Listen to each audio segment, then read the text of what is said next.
Most people spend 1 hour a week with the Lord, whether in church or devotion, but we are here to help you through the 167. 1, 2, 3, let's go!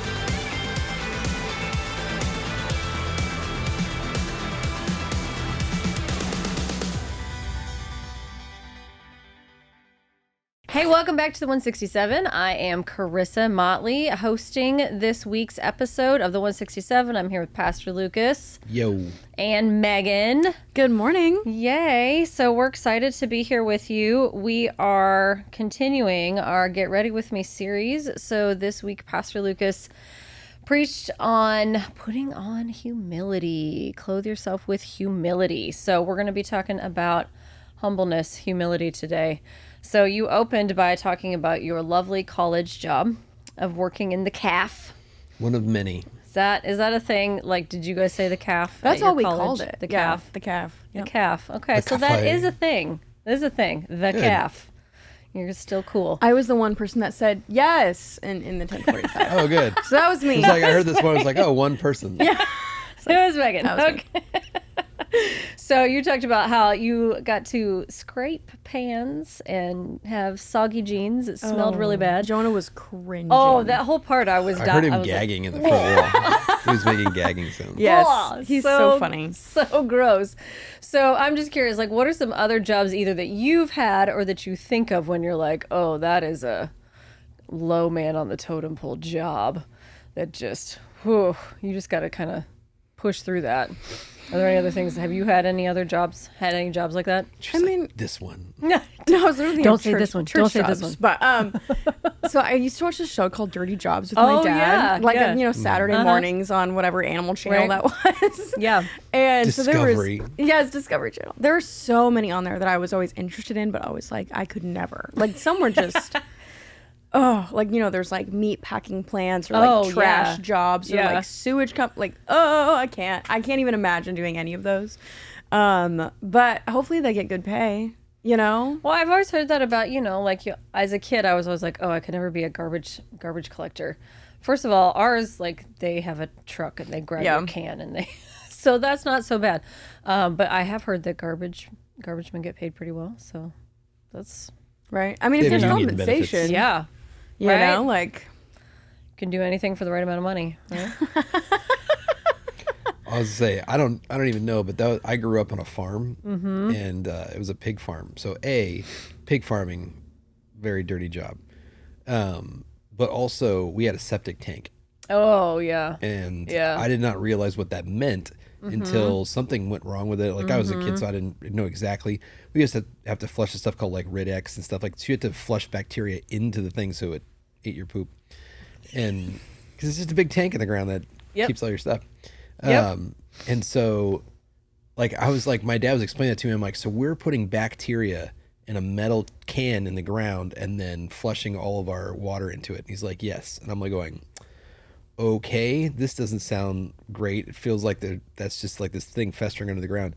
And then something happened and some guy had to come dig it up and like fix something in the septic tank. And I was like, I Yeah. just imagined this, tank full of poop, or I think they had to pump it maybe. And it's just like with poop eating bacteria. I'm like, that feels very dangerous and very bad. very bad. Yes. Yes. That does feel pretty gross. Yeah.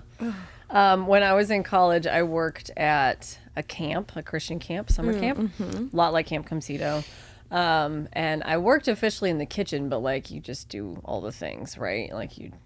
So cleaning the bathhouses. Ooh. Oh, Yeah, cleaning the bathhouses was never a fun job. Cleaning like the boys' cabins was also always terrible. Like they were so Just need gross. like a power washer. They were so gross. I wish we would have had a power washer. That would have been super helpful. And this was like Central Illinois, super hot, humid summers. Like it was It was gross. always like the pool house after you came back after the winter. It's just like you can just smell the mold. And you just gotta Yeah. wash it all down. Yeah. Pool houses are not my favorite. Like even at the city pool, to go into the pool house, like I don't love it. when you'd go barefoot. Oh no, you can't go barefoot. Ew, no. Into the bathroom. It's worse if you have to sit on the toilet in there. It's always wet. You're wet and sticky. Like, ooh. Yeah, whenever we have to take the girls into the bathroom at the public pool. I'm like, don't touch anything you don't have to touch, right? Wear your shoes. I can't. Okay, so maybe some of you have had dirty jobs like Megan was talking about I do remember that show. But it can be rough, right? Like, how did you feel while you had that job? Like I said, I think it was annoying at first because I didn't really touch on this, but the most annoying part of that job was that you were always the last one to leave because Right. everybody was like, well, I'm done with my station, so I'm out. So I'm leaving. And then yeah. I would leave, and so, or they would leave. And so like part of your job as a scraper was to take out all the trash. And so all night, and like, I guess it was frustrating as the human element because like I said, students would throw their silverware The sploosh. and it would sploosh you. And then, which I didn't cover, but what I may have said at one service, every time that somebody did that, I would signal to Trey, who was on sprayer, and I would say like red shirt, and they'd come through and he'd hit them with the sprayer, and they would look at him and he'd go, "Don't throw your silverware." And like, we were like, bad dog, like, Be a decent human being. Yeah. Why are you doing that? and so we would do that. But like I said, at the end of the night, people would just leave, and like some of these trash cans, like depending on how the day went, like they were just filled with food, and Right. of course they're not like these big hefty, bags. bag of trash. It was like Yeah. the clear, it's like, oh man, I don't even know. So sometimes if it was particularly bad, you'd have to tie it off and carry the entire trash can Sure. out to the dumpster, and Yep. one at a time, Yep. dump them in. And sometimes it broke, and then you had to shovel all the stuff off the parking lot. So that was awful. Yeah, I worked So- at Dairy Queen, and we would double layer trash cans, or not trash cans, trash bags, Like the bags, Yeah. yeah. because it Yeah. was so bad. Yeah, Yeah. there was a lot of times where they would never, like, you were at the mercy of day shift essentially, and so they wouldn't do that. And so what you'd have to do is get a trash bag, put it over the trash can, and then Flip it. Yeah. it somehow of this. It's like 60 pounds of food, and hope to God that it held. But so when it first started, I was like, oh my gosh, and then you just get into this like, the only way out is through. I really want a Papa John's pizza tonight, so I need that paycheck. I want to order of breadsticks. And so you would just do it. And so I worked there. I worked at Cracker Barrel. I worked telemarketing for a little while and sold Discover Card. So you just did what you had to do to get through college because we were not a family that just paid for it out of our pocket. Just had money. Yeah. We'll talk about humility in customer service jobs. Oh, yeah, for sure. Like you said, like telemarketing or anything. Like there's something called phone-a-thon at MNU that I actually didn't end up doing. I got an internship here at the church, You're but all welcome. my friends did it. No, literally, because they would call people for money. That's Yeah. what they would do. You'd call Yeah. alumni and all Yep. these people, and you'd make like 4 asks before you could hang up if Oh they my didn't hang up gosh, before wow. you. Yeah. And most alumni were sweet, but some of them weren't, or even just Sure. people in the real world. If you have like Discover or something, like Mm-hmm. they're so mean to you. Like it's just awful. It's so awful. Yeah, there's a lot of jobs where you have to just kind of put your own emotions and all that stuff to the side. Like, what did you generally like? Did you feel good about people when you left your calf job? I felt good about certain people. You're like, people It, stink. it reinforced my thing. Like I lived in a dorm that was not the popular kids, and it was mostly musicians, and like we were the ones that worked all those jobs. Like every security, like I told somebody the other day, I was like, yeah, we would get in trouble all the time because they'd be like, somebody broke into this building, and I would look at them and go, we don't have to break in. Like everyone in our dorm has keys to everything because we all wash dishes and clean those rooms, and we were the janitors and the security guards. And so it's like, we don't have to break in. Like if somebody broke in, and so like all the popular kids were the ones that would always throw their silverware because it was like the basketball players. So they were literally doing like, and like Kobeing their fork into the water. And I'm like, I hate you so much. And it was Bible college. I was just like, Can't hate anybody are at you? Bible college, I know. Lucas. Basketball player at Bible college. They think they're cool. they thought they were so cool. They thought they were so cool. Some of them were okay. Okay, well, I did forget to do our shout outs, and it feels awkward to do it right here. So, unrelated Speaking to what of we're cool people. Yeah, well, there it is. That was a good transition.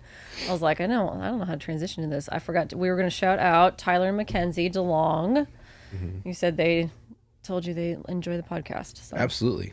Except he calls her Kinsey. So like, I don't know if she Sorry. prefers to be go by Kinsey, but yes, the DeLongs, wonderful people, very stylish, hung out with us at the wedding. And he mentioned, he was like, hey, Kenzie wants me to tell you that we We want to listen. shout I was out on like, the on the podcast. All right, so shout out Tyler and Kenzie. Thanks for watching.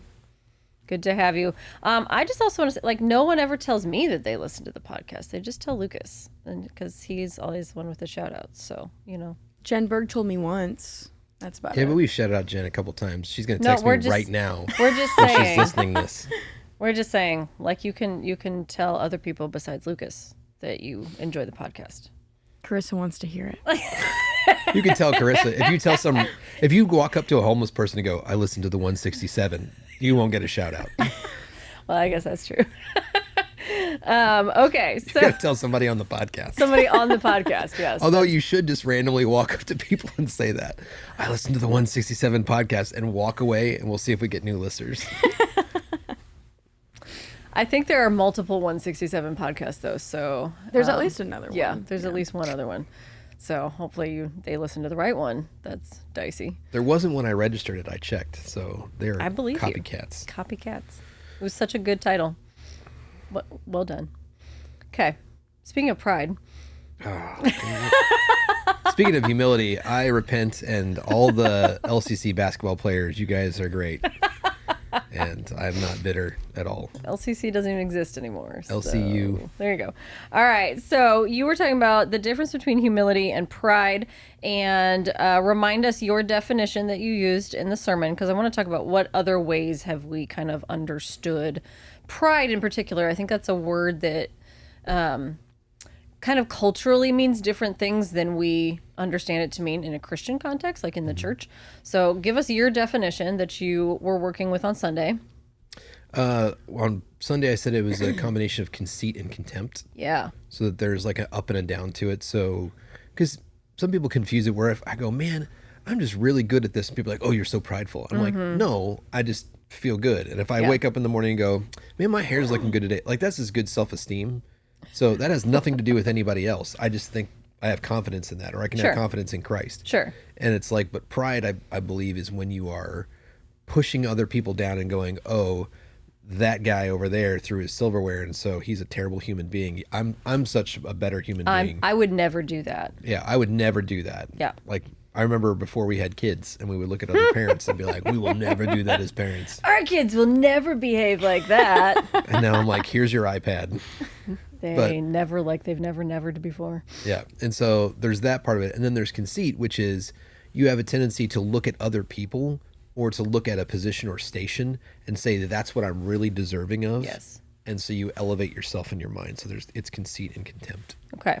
So in that context, are there other ways that you have thought about pride before and that help you understand kind of that definition in like the church, the Christian context, the way God views it, not necessarily just cultural context?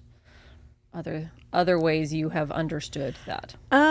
I don't know. I think it's pretty much the same, I feel like, but just the sense of me focused and not like vanity, right? In the sense of like how you look or I don't know. I never even really realized like pridefulness, like some people would put that together. Like I actually had a friend, this is a whole sidebar, but I'm already started it. So I had a friend. Let's see You it gotta through to keep the going. end. You gotta keep going now. I had a friend who was not a good friend at all, was very just a toxic friend, if you could say, in high school. And I remember we were looking at pictures of ourselves or we were looking at something. I think it was an Instagram post. I was like, oh my gosh, yeah, like I look really good there. And da-da-da. And she was like, oh my gosh, you're so prideful. Like she was like attacking me for having good self-esteem about like my body or my face. I can't even remember. But I remember looking at her and was like, oh my gosh, am I prideful? Like I just remember. Anyways, so I grew up kind of thinking like, oh, like I can't, you know, kind of knocking yourself down. Right. I can't ever say anything good about myself. Right. Yeah. It was prideful if you didn't. But that's so not true. Like you were saying, like Yeah. that's just a good self-esteem. Right. Which is so sad. Yeah, and I think that there is a point where it becomes toxic. And I remember there was a sermon that went, it wasn't viral at the time because the internet didn't exist. But there was a guy that he was talking about how it was every time that somebody gave him a compliment, he's like, oh, thank you. Anytime you see that in me, you see Christ. Like people are like, hey, you did a good job at your math test. Be like, oh, thank you. Anything that you see in me is Christ. And I'm like going, I just say thank you. You know, like 'cause I tried that for a while and it just I felt pretentious. Yeah. And it was just like I want to point people to Christ, but it was like thanks. I worked really hard on that. It's just like, Yeah. and it's okay to not think of yourself as a worm. Like we could all know that we are. Sure. We're terrible people and we're redeemed by Christ. But that, like you said, doesn't mean I have to sit around and be like, I'm ugly and I'm stupid and I'm, like, Right. and so I agree. Like I think that a good definition of pride that I've heard before is just relying on yourself. It's self-reliance. But I think there's a lot of different words like vanity and self-reliance that are very specific to this certain thing, and pride becomes like an overarching umbrella. Yeah. And it becomes a worry, I think, for a lot of Christians, that every time that you feel good about yourself, that all of a you're sudden prideful. that all of a sudden you're in pride. Yeah, no, I think that's good. So there's a distinction between confidence and pride, right? Like, so confidence isn't pride. They're not the same. And I also think, that God doesn't want us to have a negative self-talk, right? Like, he doesn't speak that over us. So, like, in the same way that I don't want my daughters to look at themselves in the mirror and be like, I'm so ugly, I'm so fat, I'm so dumb, I'm so, like, I would never want them to say that over themselves, but to have confidence in who they are, I do believe God is the same. Like, he doesn't want us to look at ourselves and belittle ourselves all the time. And I think to be like, I look cute in this picture is okay, right? Like, that's not prideful. Like, I look cute in this picture. That is a thing that our 8-year-old, our youngest daughter, is very funny because she does that a lot. Like, she'll She has look my at, self-confidence. yes, she has Lucas's self-confidence. So she'll be like, oh, I'm so cute in this picture. I'm so cute. I'm so cute. You were very cute. She was a very cute toddler. But I think that's it's funny that she just kind of does it. Like, we haven't told her that's wrong. And so Right. she just does it. And so, like, your story where somebody was like, oh, how can you say that? Like, why would you like, not? It's like, versus we have one child that claims that she is like the best astronaut that it ever, like, she's like, I'm the best at this. Like, you've never done that in your life. I'm so good. She's so good at playing guitar. Yeah. She'll do something She's so once. good at, yes. Oh my gosh. Everything. I did this one time for 10 minutes and now I am an expert at it. I will tell you And I'm everything like, you need to know. Yeah, you're so pretty. I do have a question for you, Lucas. Yeah. Would you love Carissa if she was a worm? Would I love Carissa if she was a worm? Have you never heard this? No, I would not. An actual worm? Someone come up to me and tell me that you know what I'm talking about. Yeah, it's a trap question, but like, no. If you were a worm, no. How would I do that? You would take care of her and you'd put her in some dirt and give her a little house Oh, and put me in feed a her. garden. Put me in a garden. Yes, you'd if give I'm her a worm. plants. Yeah. I would put you in a garden and hope for the best. Okay, thank you. Where so would we much. live? Where? If she turned into a worm now, I would take care of her. But like, if she was a just worm when I met her, that would be super weird. Why am I into worms?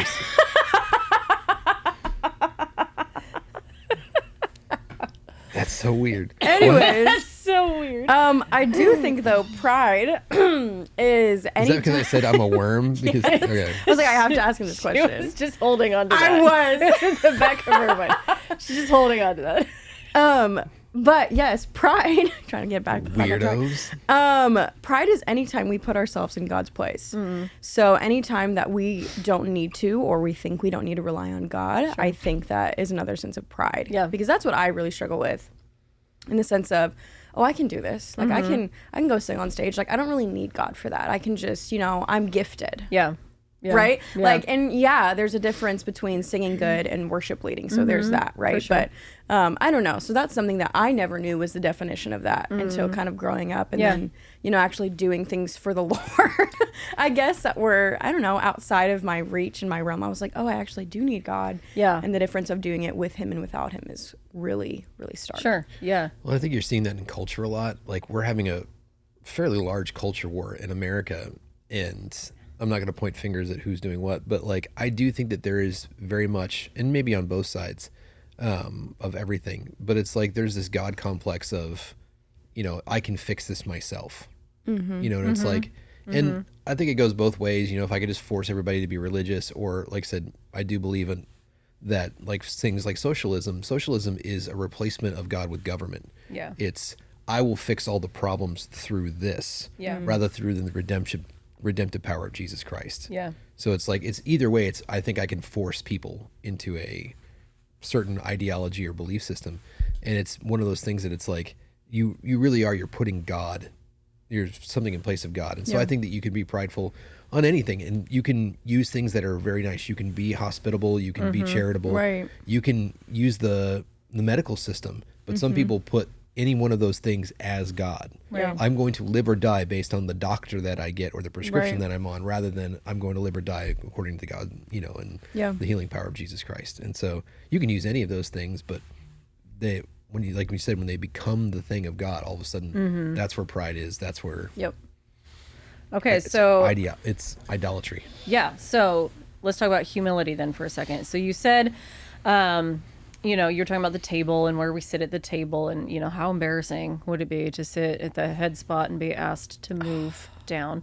I loved your thing about, can you imagine like being at a wedding and like somebody goes to sit next to the bride and was like, actually you're not in the wedding party, right? Like that's, yes, cringe, right? Like that would be so awful. But like you're making the point that we kind of do that, right? Yeah. Like we do that in a lot of circumstances. It's just maybe less visible.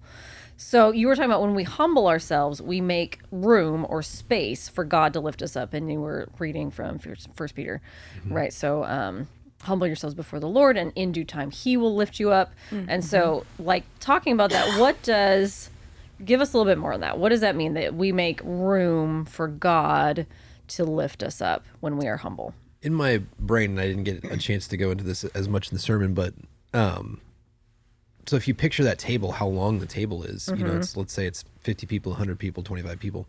And it says that on the flip side of it, you're going to get tapped on the shoulder if you were up the top of the table and told to go to the end. Yeah. Which that is, and it says you have to begin the shameful walk, The walk of shame down the table, because Yeah. everyone's going to see it. Right. And I'm going, but on the flip side of that, there's somebody else that's getting walked up the table. Right.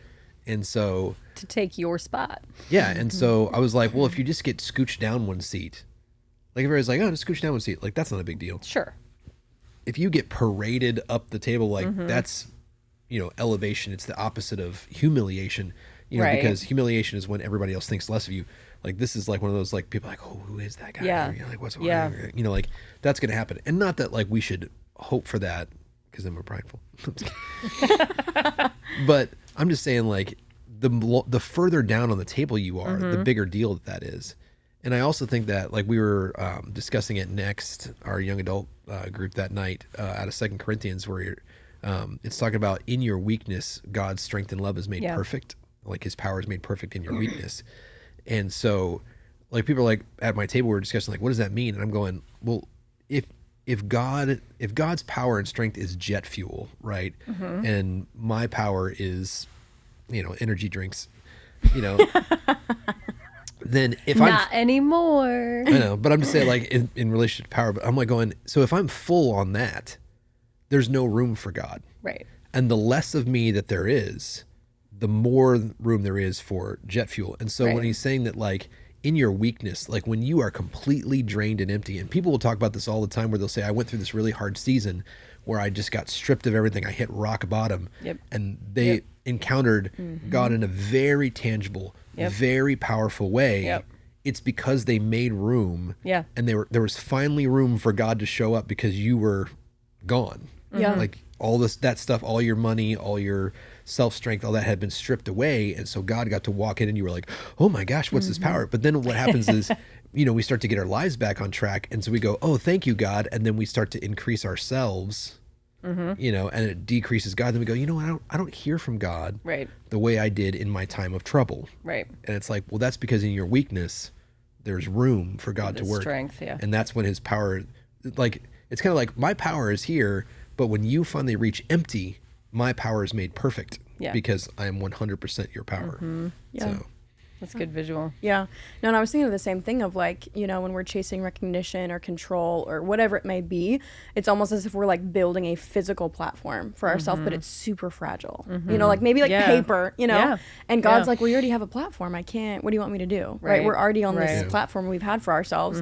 And so if that gets knocked down, or if we Yeah. knock it down ourselves, or we just don't build it in the first place, Yeah. then God can actually make a stable foundation and Right. elevate us when it's His timing. Yeah. And then there's no humiliation, and then there's no crash, right, of the Right. platform. Right. and he's building us up to that. Mm-hmm. So it's not this weird, backwards or crash or anything like that. Yeah. And I think if you go back to like the original we talked about at the beginning, conceit and contempt, right? Like a lot of times our pride, our own strength, right? Like is a conceit. I am conceited enough to think I can do this myself, but it's also a contempt for God. Right? Like it's not just a contempt for other people, it's a contempt for God to say like my energy drinks, right, have filled up. I have strength in that, or I have strength in control. I have strength in, whatever it is. And I'm killing it because look, I'm full. And look at, I'm doing so great. I'm doing so great. And that is a contempt for God, right? To say like, I don't need you. I've got this myself.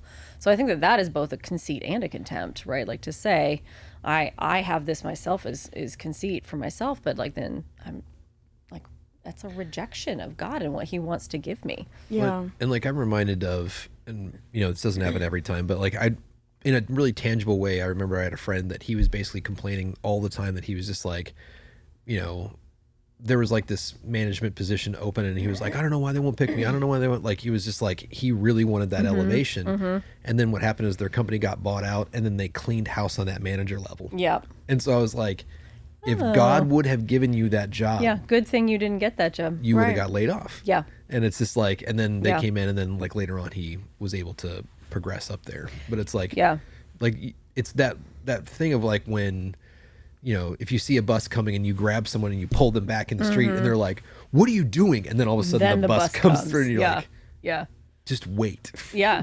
Yeah. And so I wonder sometimes like that where I'll say like, Lord, how come this isn't happening fast enough?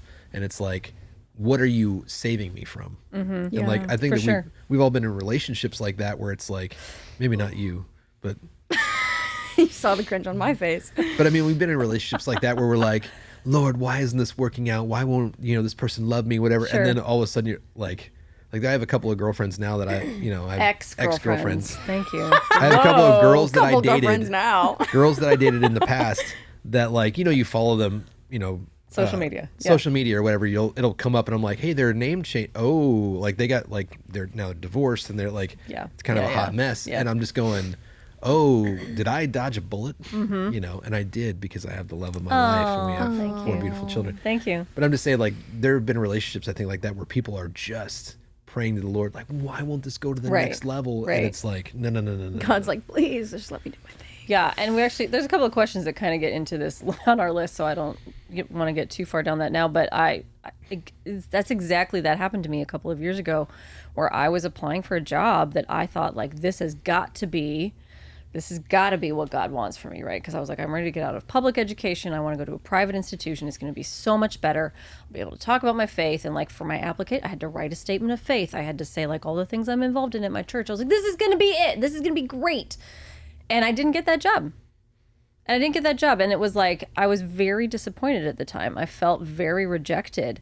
And over the course of the summer, right, I was like, well, I'll go back to my current job. I mean, I'm still there. I still have that job. Well, over the course of that summer, like getting ready for the fall semester, I just felt the Lord constantly like, hey, look at what's good about this situation you are in. And, it's, first of all, you get to pick your schedule. It's super flexible and it allows me to do ministry related things here at the church. Like I'm here a couple days a week, just doing stuff, right? Like helping out. And Chris is the best free employee we have. If I had taken the other job, I wouldn't have had that. Like I know I would have had to work 5 days a week. And right now I only go into my office 2 days a week and I work a lot from home. So like I have a ton of flexibility to do ministry, to be with my kids, right? Like they're still young enough that I want to be at their stuff and be involved and, help. Lucas can't be at everything. So like, that's part of my, like the Lord was just really like, this is where I have you right now.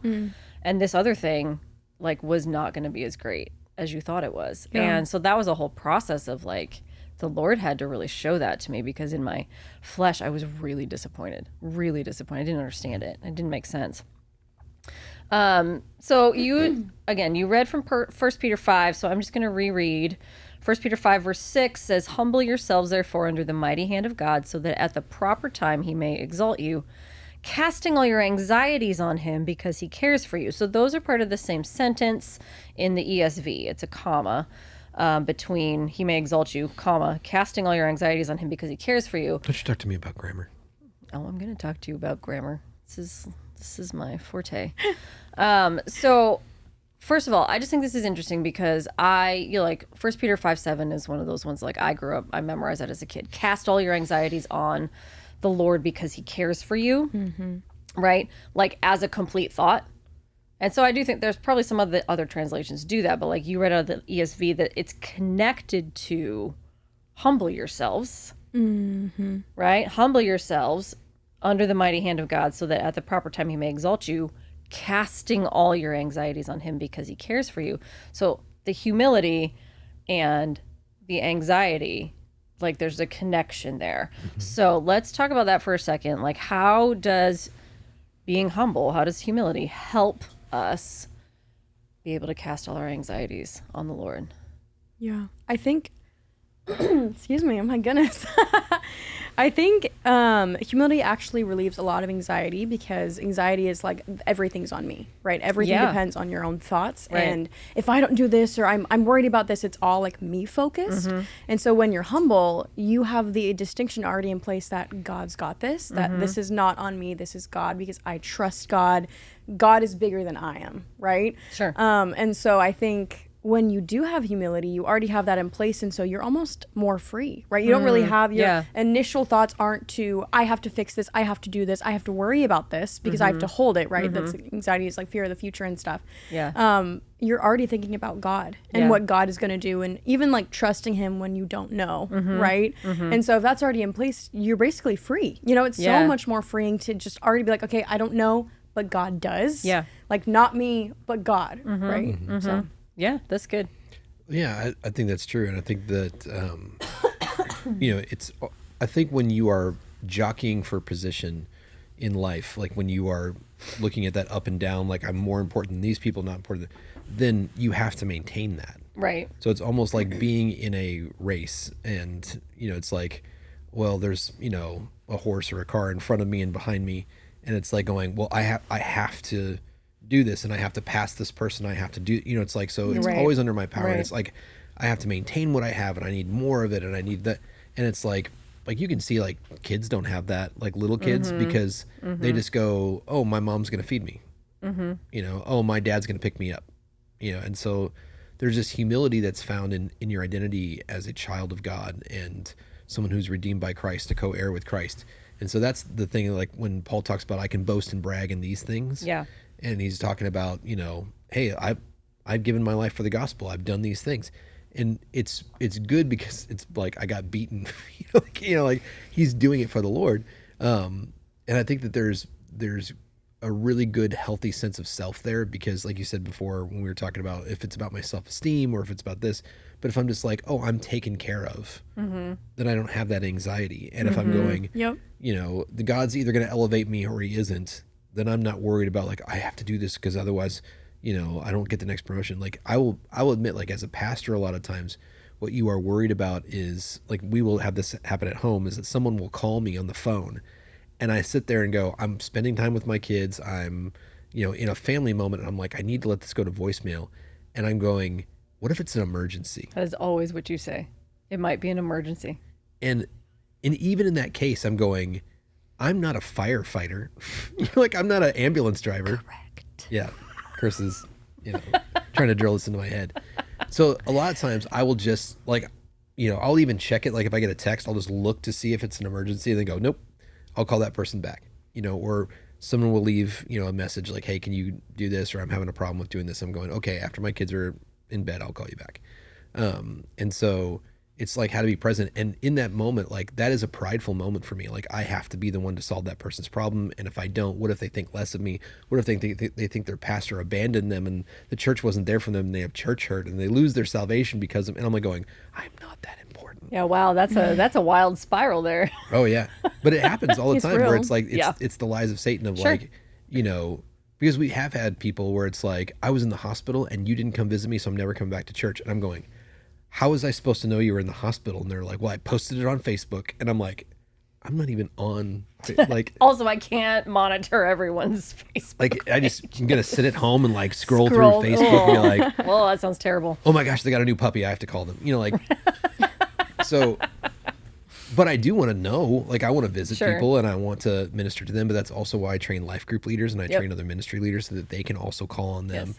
and be a community. But like, there are those moments where you just tell yourself in your head, you know, oh my gosh, I am so important at my job that if I don't do it, no one's going to do it. You know, and it's Yeah, like, for sure. no, I'm sure that the world will still turn.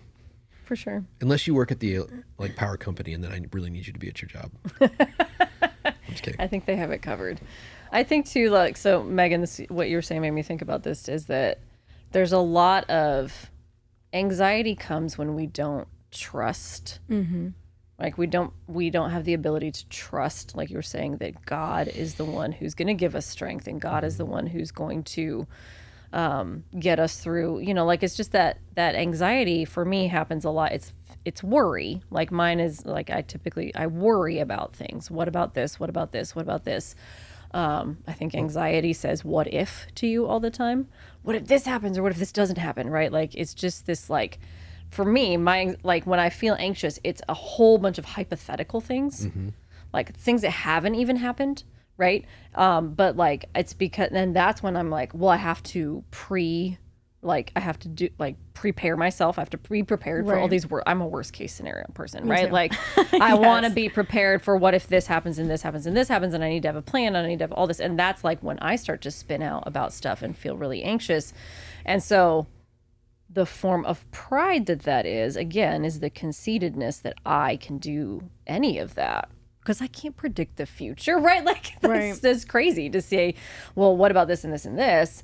And that, like, to use that as, well, I have to be prepared because these things might happen. Like, I don't know. And right? how do I solve that? How do I solve that? I can't, right? Like, there's so many things we're talking about. You know, we've got our teenagers. Our oldest daughter is about to turn 18 on Friday, and she's got another year of high school, but it's just like this, like, I'm already in the space of, oh my gosh, are they prepared for college? Like, they're not ready to go out into the world. Like, they are so unprepared for college. Like, I'm thinking about them already, like, trying to be in college and live in the world, right? Because I teach at a college and I know what that environment's like. And already I have anticipated that that's going to be so bad, right? Like, that they won't be able to handle it, right? Like, Yeah. and that's kind of the space I live in, is like looking, sometimes like I look ahead and I think, oh no, right? Which is, again, but I feel like that's the contempt for trust. Like, that's a lack of trust on my part, that, like, no, we're raising our kids well to know what to do. We can walk through that with them, right? And like, ultimately, oh, this is the thing about parenting. Like, God loves our kids more than we do. God loves my kids more than we do. Like, I have to tell myself that. Like, that's a trust aspect. Well, and there's a thing where it's basically no matter how well we prepare them, they're going to get to make their own choices. Absolutely. And like, to not have, like, again, the pride is that there's something we can do, right? Like, we can do it. We can raise them in a way that, they will be. It's foolproof. Yeah, that's foolproof, and that's just unrealistic. Yeah. Sometimes kids are fools. Yeah. Kids are not foolproof, that's for sure. But Yeah. I think that that's true. And I really think that when you were talking about the anxiety and the what ifs, it really is that portion of saying, it's under my power. Yeah. you Yeah. know? Yeah. And so, but I always think it's funny because, like, I'll get in that spiral for a while, then I have to snap myself out of it. And I go, do I really think that if God wants to do something for me, that this guy over here can spoil that? It's just like, do we think that God is so weak and so powerless that if That he's God's like, thwarted. yeah, like, hey, Lucas, I want you to go do this, but some rando steps in between me and them, and God's like, oh my gosh, all my plans are gone. Like, you're on your own. Oh, my plans have been foiled. But that's the thing that you're Yeah. on, where it's like, well, what if this happens, and what if this happens, Right. and what if this Right. happens? Yeah. I'm going, in that scenario, when you're a Christ follower, is what if something is more powerful than God? Yes. What if something can thwart his will? Yes. What if, what if Satan comes and then I screw it up, and then God's just like, I'm done with you. Right. And that's not at all what the message of the Bible is. Yeah. So if we humble ourselves under God's hand, we follow him. Okay, so on the flip side of that, let me ask you this. Do you think that if we are prideful, we do have pride? Because we do, right? Like, let's just be honest. We all have different kind of forms of pride in our lives. Do you think that God blocks people from certain types of elevation if we have pride in our lives? Wait, say it again. So do you think that God, so you said, like the scripture says, Humble yourselves, and in due time, God will elevate you, right? So do you think that if we have pride, God intentionally blocks us from elevation? God says, nope, not going to do that. Can I take a controversial stance? Yeah, this was your question, so. I hope he does. Okay, tell me about that. I hope he does because I would rather be, like held back than humiliated. Ooh, okay. So Okay. if I am not ready for it Yep. and I'm prideful, and that's going to result in, like, we see people fall all the time. Right. We see pastors fall all the time. We see leaders fall all the time. Yeah. And it's usually some sort of scenario where they get too much power too quick and it goes to their head, and then they do something stupid sexually, or they do something stupid with money, or they say something dumb. And it's just like, and it's pride. It's when they're relying on their own things. They're not following the Lord. And so I would rather be held back until I'm ready than let me go forward anyway and then have it all collapse. Okay. So I hope he does. And I know that because, like, we just talk about, like, our own kids. Like, sometimes our kids are like, I will do this because I'm the best at it. And I'm going, you're going to hurt yourself. Right. Like, hey, I would rather be the bad guy for you and say, like, hey, listen, I'm going to hold you back for a second. Right. Like, no, the first day you drive, you can't take the car on the highway, right? You're not ready for that. Right. I'm going to go with you. We're going to take it slow. Yeah, let me know. teach you how to do this, right? And I tell our older girls all the time, I'm like, there are things that I wish that you had. I wish that there are privileges and responsibilities that I wish you had now, and they want them, But you're not ready. but you're not ready They're for not them. ready. And the more that you tell me, like, the more that they're like, it's not a big deal. I'm like, I can handle it. I can handle it. It's not a big deal. You don't understand. It's not that. I'm going, the fact that you don't understand the gravity of it Right. tells me you're not ready for it. Right. If you Right. had said, yes, Dad, I understand this is a dangerous situation and I'm going to be ready for it. And what do you think that I lack in this? Like, give me some feedback. I would have been like, How can I now you're ready for it. How can I be prepared? How can I show you that I'm maturing? That, like, because our big thing with them is social media. So, like, we have still not given them permission to have social media, and they're about to turn 17 and 18. And so, like, just that itself, right? It's like, you have not shown us that you can handle this, right? Like, we've said here are the parameters, and if you meet the parameters, then we talk about making them different, right? We talk about fences a lot. Here's your fence. It's this big. If you stay within the fence, it gets bigger, right? And then if you stay in that fence, it also gets big. Like, we expand your territory Yeah. when you play inside the fence. You don't try to go outside the boundary all the time. If you try to get out of the gate all the time, then it gets smaller.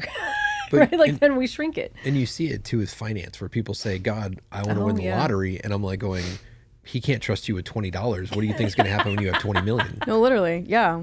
So Lucas says that all the time. Sometimes, like, when the lottery gets really high, we'll drive by that billboard on the highway and he'll be like, oh, we should buy a lottery ticket. And then he immediately goes, I can't. I could not handle winning the lottery. I was like, I don't know if I would be a good person if I won the lottery. That's what you say every time. And that's honest and truthful. So maybe God's preparing you to win the lottery. Yeah. No, I'm just kidding. No. I'm kidding. We don't buy lottery tickets. It's always when it's too like, much. it's like 1.5 billion. And I'm like, when it was 200 million, that's not worth my time. You know, But like, it's, almost $2 billion. Megan, what were you going to say? Yeah, I don't know if God necessarily blocks us, like you're saying, but I don't think God gives us things that we can't sustain. Like, I think Okay. that's all over scripture. And sometimes we don't think we can do it. And God's Okay. like, no, yes, I gave this to you for a reason. But sometimes I think whether it's human error or free will, I don't know. But people are elevated into places where they maybe shouldn't be. Yeah. And I don't know if that was God in the first place, Sure. you know? And, maybe it is, and, like, we still fell, and, like, that's just human nature, right? But I don't think God is going to give us something that we can't sustain, or he can't sustain through us, you know? So I don't know. I think he's less concerned with giving us things that we want and more concerned with, like you said, building that character up Right. and making sure we're ready to elevate us Yeah. at the right time. I think about two instances. I think about, of course, the story of Joseph, Yes. where he gets elevated in Potter's house and then gets accused of rape. Do I think that God, was like, well, you're getting too fancy pants Too big there, for your britches. so I'm going to send this woman this to is accuse gonna you? happen. And I'm Yeah. like, Right. no, I No. don't think that's Yeah. true. I think that's Satan trying to thwart the will of God. Sure. Because you could have seen a line there where he's at Potiphar's house and Pharaoh comes over to Potiphar's house and he meets Joseph and whatever, right? But he gets then put in prison, and the same thing. tells the baker and the cupbearer their thing, and he's like spending time in prison as well. And then you see at the appointed time, Right. he's not going to miss that date. So whether he was going to hit that date to give Yeah. Pharaoh that vision in Potiphar's house, or whether he's going to get it in jail, Right. there was no circumstance in which God was not going to bring him to the appointed time. Sure. Yep. And so That's good. I don't know if That's that good. God directly opposed him to teach him humility in prison, but I'm going, I don't know, like, but I do think that God's gonna, if you rely on God, He's gonna take you to your appointed time when it's Sure. time. And I think in the midst of that, we can thrash around. Yeah. But I also think that you see a pride check in Peter in the New Testament Mm-hmm. where he goes to visit Paul and he's like, oh, now I'm not going to eat with these Gentiles because people are watching, and Right. and Paul rebukes him in front of Yeah. everybody. Yeah. And Peter goes, you know what, you're right. Yeah. And so I think that there's at least accountability, I feel like, through the sure. Lord. The story of Joseph is so interesting because I do feel like he was so young, right? That like I suspect maybe God was like, "Hey, you need a few more years." Right? Like you need, before you're going to be second in command of Egypt. You need to grow up a little bit, because he was young and he Yeah. was probably cocky. Like the fact that the scripture says he was well built and handsome, right? Yeah. Like They made sure to tell us they that. made sure to I tell would us like that. my biography to start that way. He was well built and handsome. It'd be true. All right. So another thing you talked about in the sermon. Gosh, this is all good stuff. Okay. So you talked about like we have these moments of like sometimes we aspire to be like other people, right? Like here are the people I want to be like. And then also who you want to be liked by, right? Like I want to be like this person, but also I want to be liked by kind of this specific group of people. Just refresh us on that. Unpack that for a second. How is that related to pride and humility? That's the conceit part of it, where I look up and I say, you know what, I don't belong with these peons down here. I belong at the Met Gala. I belong. What he just said. It's us. We're peons. It's fine. It's like Like peasants. Peasants. We do that all the time. plebes, We do. servants, serfs. What else? Lower class. We do that all the time at home where Lucas will be like, peasants. Noobs. It's contempt. Continue. It's contempt. Yeah, like you say, I don't belong with these people. I'm here. better than these I'm better people. than these Yeah. people. Yeah. And then I have aspirations. Yes. Like you'll have people that do that where it's like they'll come from poverty and they'll intentionally only date rich people because they think that they are somehow aristocratic. It's like I belong in here. Like I have a picture of myself that I deserve better than this, and so you'll have some of that happen. You'll have like even elevation.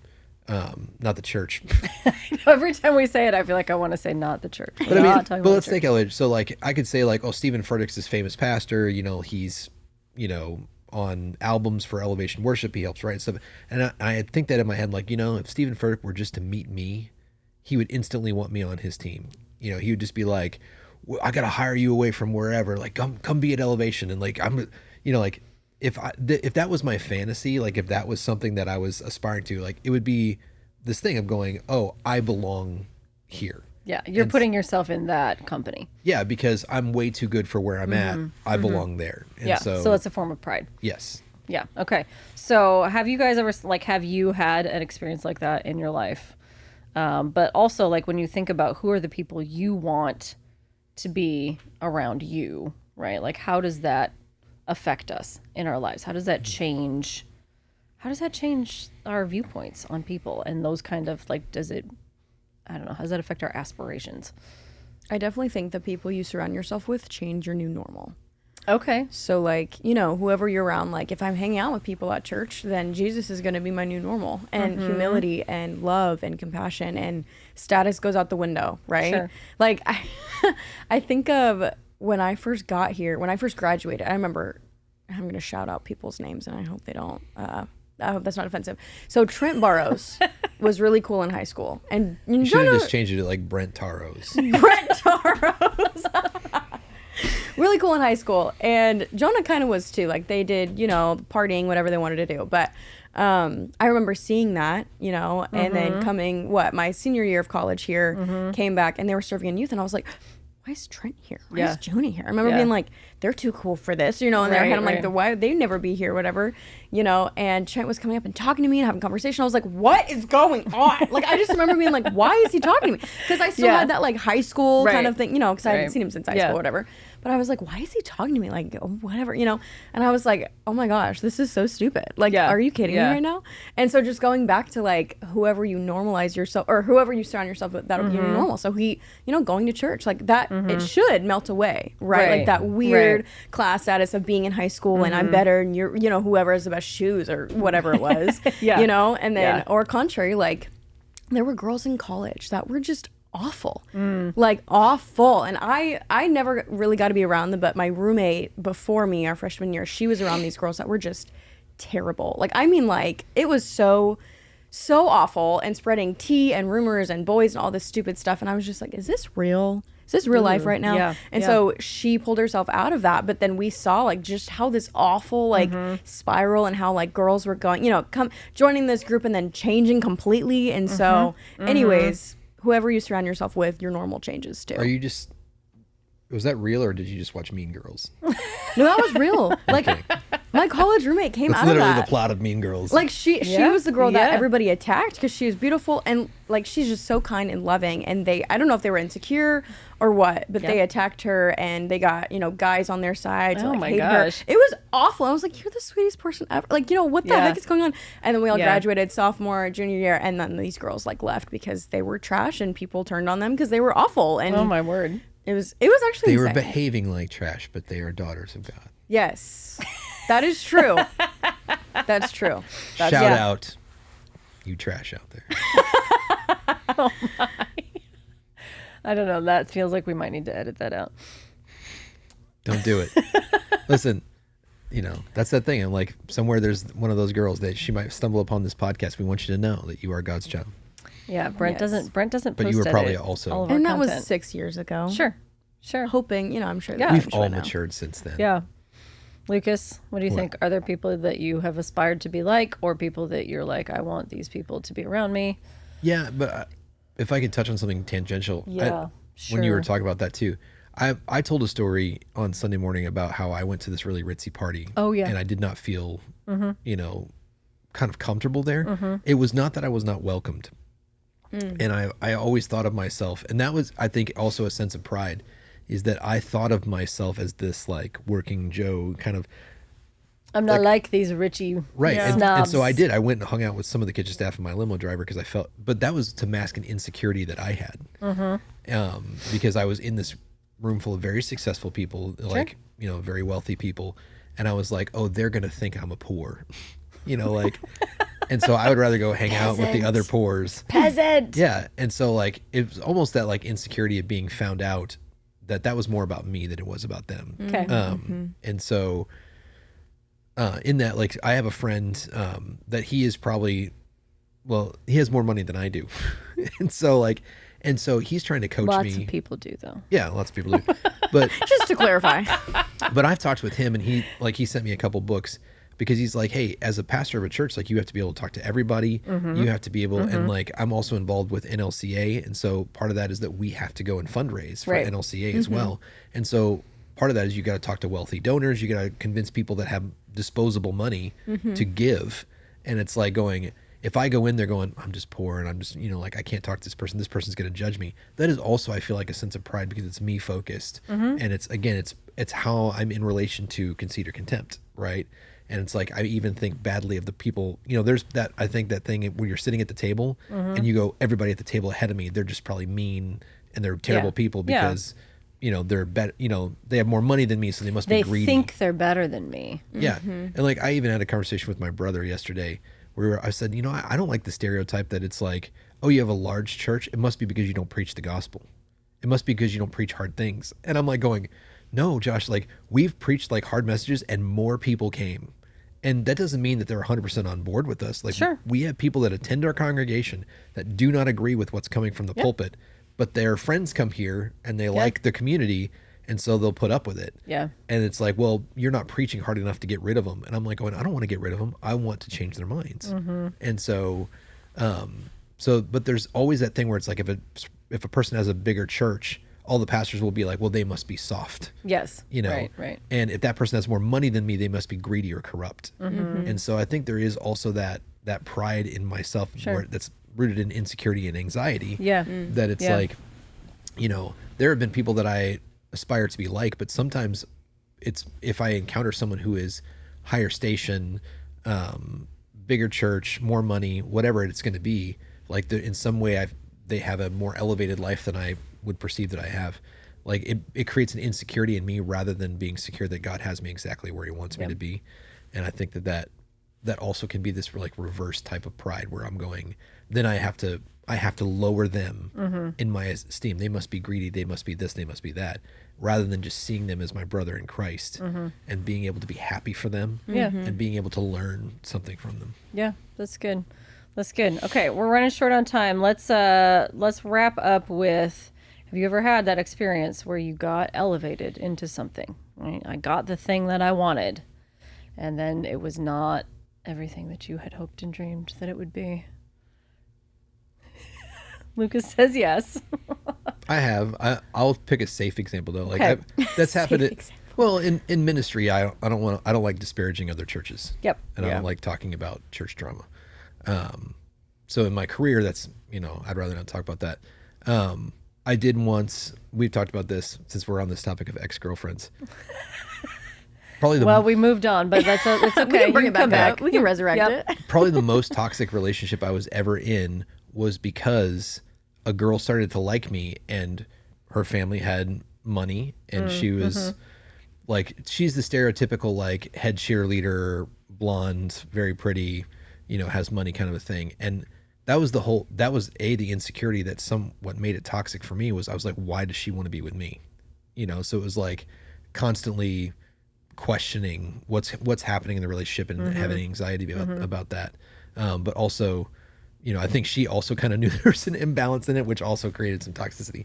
But like, it was like oh my gosh, I married this pretty rich girl and I'm like, I finally made it. And like, it was not You good. didn't marry her. First of all, you dated What did I her. say? You said I married. Oh, And I'm sorry. Like, no, Chris is like, you have not been married about? before. No, I married a beautiful, beautiful woman who is sitting right there. Sitting right here. I am right here. not not blonde. rich, but no, I'm kidding. No, but like it was that thing where I was young, I was in college, and it was like that thing where I was like, what are you doing with me? And it created this weird insecurities, and so it was super toxic. Yeah. And it was very on again, off again. We didn't know if we were actually dating or not, and like it was bad. But was there a part of you that like, you were like, oh my gosh, like this is, I mean, look at what like, was there a part of you that started to feel like I got this girl? Yeah. Or was it all the insecurity? Well, that was the thing. Like, even at the beginning, I would say like, oh, like if a girl like this is interested in me, I have to reciprocate this because why would I not? Sure. Like, I would be a fool not to Yeah. date someone who is like this, not necessarily like I like her character.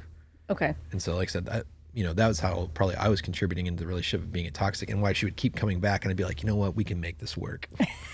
Because Because yeah. because it felt good to be, like, oh, I can be in this. I can be at this level. yeah, if I would exaggerate it, that would be like if a famous movie star, like, so this is exaggeration, but like a famous movie star came and started being interested in you, you would feel this pressure of like, I have to date this person because if Chris Hemsworth comes and says that he wants to take me on a date, like, why would I not go? It's Chris Hemsworth kind of a thing. And so, but it creates all this weird stuff and it was awful. Okay, good example. Megan, you think of anything? Honestly, I don't think so. Okay. Like, there's nothing. I don't know. You I weren't mean, like the Motleys invited me over for dinner. Oh And my I was gosh. like, I have made it. Stop. Jonah and I think about that all the time. No, but I don't know. I guess like maybe being on America's Got Talent, like when I Oh, yeah. auditioned and stuff, like that was really fun. But they never elevated me enough to actually be on the show. So Okay. it's like I never got the opportunity Yeah. to be even prideful Yeah. about it. I don't know. Like I've never. All my dreams have been to just work at a church full time, or to be in ministry, or to go to the missions field. Like, I don't want to say lame dreams because they're not lame, but they were never like, I don't know, money focused or, so I'm sure there are so many times in my life when that did happen. I just can't think of it or, I don't know. You mean if Stephen Furtick came to you and was like, leave this church and you can come work for us? You'd be like, no, I love it here. I love it here so much. No, I don't know. I mean, whatever the Lord's doing, you know what I'm saying? So That's a good answer. I feel called. No, you gotta call. I literally got a call. No, yeah, I don't know. That's I don't good. know. That's a good answer. No, that's what I was. That job earlier, I had, like I said, I interviewed for a couple jobs, like several different positions at this institution that I thought, like, this is going to be it. This is where I'm going to be. This is going to be great. And I didn't get any of them. Yeah. I mean, actually interviewed, second. I was like, this is it. Nope, it's not. But again, it wasn't. I didn't get elevated. I do feel like though that was like God being like, listen, you don't really want this. It had to be the Lord because no one would have turned you down.